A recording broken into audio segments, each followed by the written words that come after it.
بسم اللہ الرحمن الرحیم۔ السلام علیکم ورحمۃ اللہ وبرکاتہ۔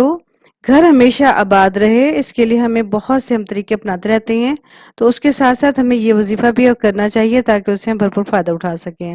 7 روز تک اسم یا ولیو کو 313 مرتبہ پڑھ کر پانی پر دم کر کے گھر کے چاروں کونوں پر دم شدہ پانی کا چھڑکاؤ کریں۔ انشاءاللہ گھر ہمیشہ آباد اور قدرتی آفات سے بچا رہے گا۔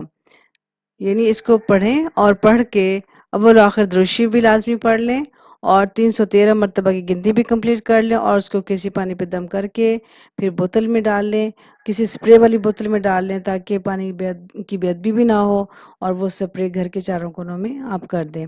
کمرے کے چاروں کونوں میں بھی ہو سکتا ہے، یعنی ہر کمرے کے ہر جگہ کے جو 4 کونے بنتے ہیں ان سب میں اس کا سپرے کر دیں، تو انشاءاللہ تعالی ہمارا گھر ہمیشہ آباد رہے گا۔ السلام علیکم ورحمۃ اللہ وبرکاتہ۔